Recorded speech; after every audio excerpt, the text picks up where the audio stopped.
Hello everyone and welcome back to Livonia 250, the AARS 2011 season opener from Livonia. Aaron Fisher continues to lead the field as he's been leading for quite a long time, as we've had just a series of cautions over the last, 20 laps that have really set this race back as far as entertainment-wise goes. But hopefully we get rid of that, and as we just coming off our red flag, lasted for about not even 5 minutes. I don't even know why they threw the red flag. But the green flag has flown, and Aaron Fisher pulls ahead of everyone else. Yeah, great start by Fisher. Just did what he needed to there, and he's off to a big lead so far. Grant Jacobs clears the lap car of Jacob Williams, as does Will Legge, as we're looking through and we have a caution. Spin on the back straightaway. It's Greg Sauer, number 24, Red Robin Lincoln. And I don't know if he hit anything. Nope, doesn't look like it because all I saw was smoke and it was trailing to the inside of the track and didn't really look like it came near to the wall, so I'm pretty sure that, yeah, he's fine. I don't see any damage to that car anyway. Let's take a look at a replay here.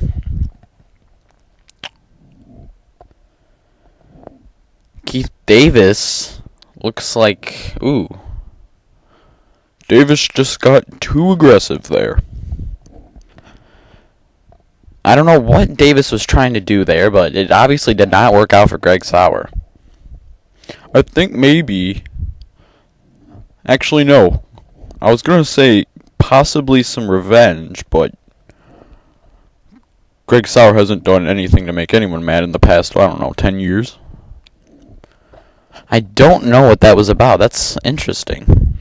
He was riding on his quarter panel the entire way through the turns 1 and 2. Take a look on board. Davis. Oh, man. It really looked like that was intentional. I doubt it, but for sure it did look like that.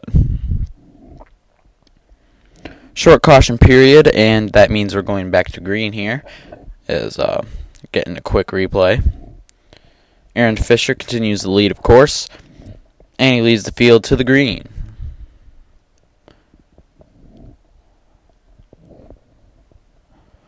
Down into one.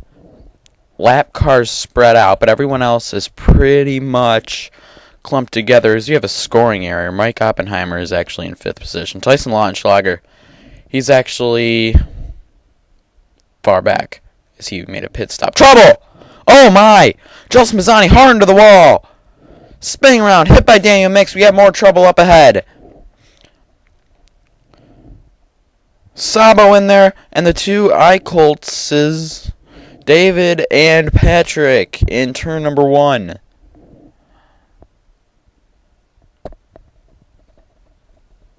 Take a look at the replay as another massive wreck. Oh. Christopher Kennedy started that one. That's a good way to start a wreck. You get in it and make sure your car doesn't get a lot of damage. He just drives away. Taking a look at Justin Mazzani. Ow! That is a hard lick. And there is Tyson Lautenschlager. Doesn't look like he got too much damage. Doesn't look like he got any damage at all. He'll continue for sure. On board Bill Sabo. He's just a victim of this one. Nowhere he could go.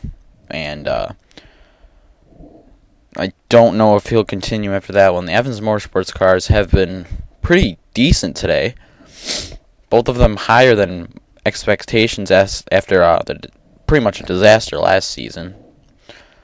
Oh, Pisani hooked Grace Garcia. And then got into Richson. That was odd. And there's the wreck in front of them.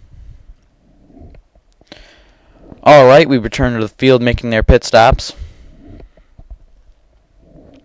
Will Legge, Cody Lochner, and Mike Oppenheimer coming in from the top 5 as Grant Jacobs and Aaron Fisher look like they stay out. That's interesting. I don't know what Fisher is trying to do. Or Jacobs for that matter. Maybe they're going to stay out there. They're thinking there's going to be another caution. I don't blame them. I think there will be another caution as well. We've already had 7. But we'll see how that strategy works. If they don't get a yellow, they're pretty much done for the race, I would say.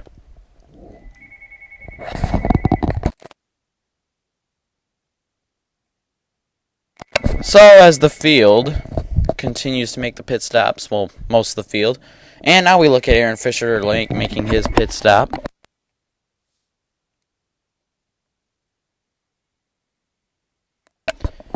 He'll bring that number 90 into the pits. You don't see Grant Jacobs in there. Grant Jacobs stayed out. Now that's the strategy that I was thinking of. I don't know what Aaron Fisher is doing exactly. Another look at this replay before we go back to the restart. Just a really odd accident, if you ask me.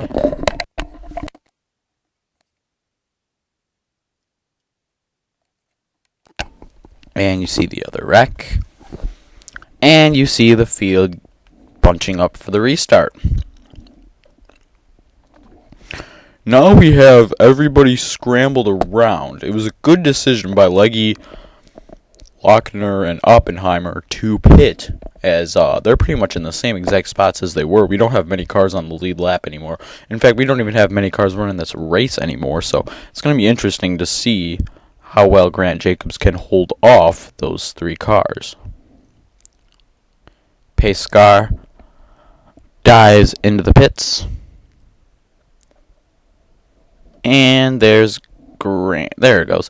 Grant Jacobs leading the field down to the green flag for another restart here at Livonia.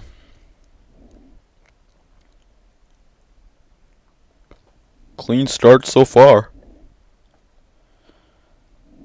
Yeah, but we haven't reached turns 3 and 4 yet. So, I don't know if we'll hold up.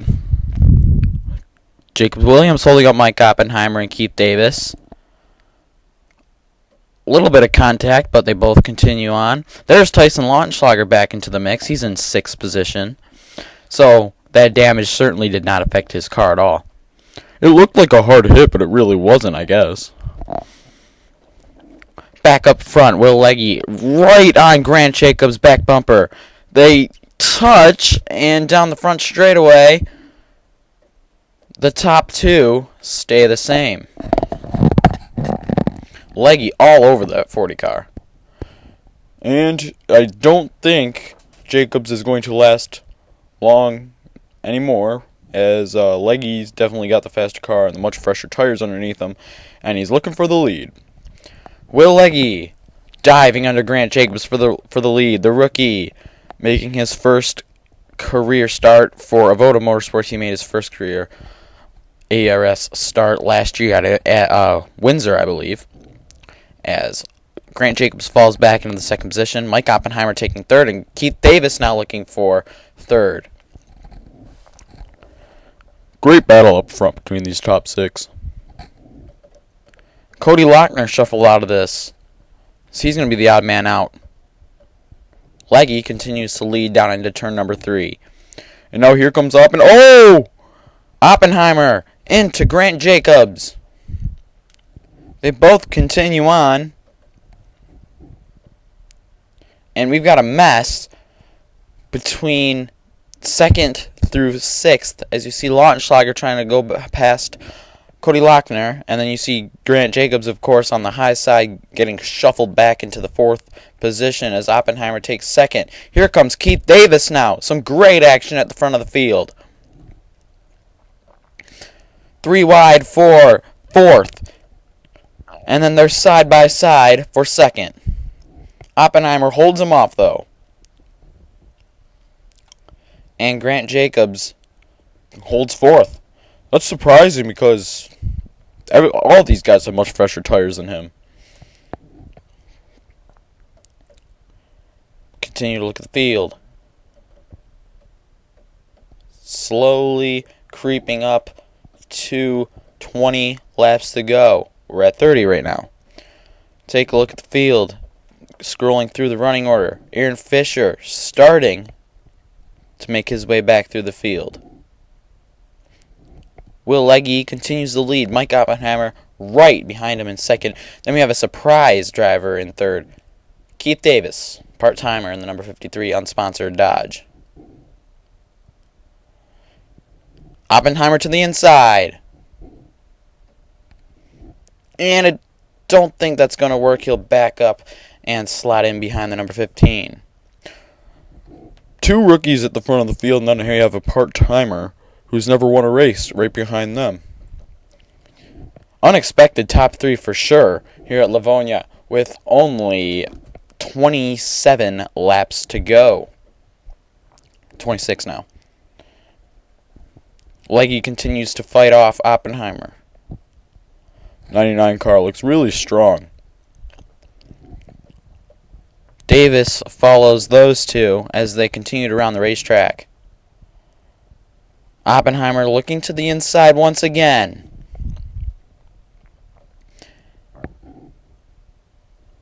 And they continue off single file.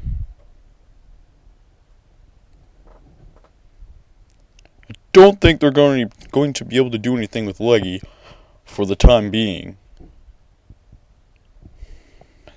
It's going to take probably an aggressive move to get to the lead because Will Leggy is definitely holding his own out there right now. He's hugging that bottom line for sure. That's the way you want to be on this racetrack. Going through the running order, and we see Grant Jacobs has dove into the pit lane. And he will give up the 4th position. I don't know where he'll slot out, however, but we'll see how that goes for him as we see the top 3 have separated by a small margin. Keith Davis running the high line through 3 and 4. And it looks like we're going to have to take our last commercial break of the Livonia 250. We'll be back with the finish. Don't miss it here on RPM TV.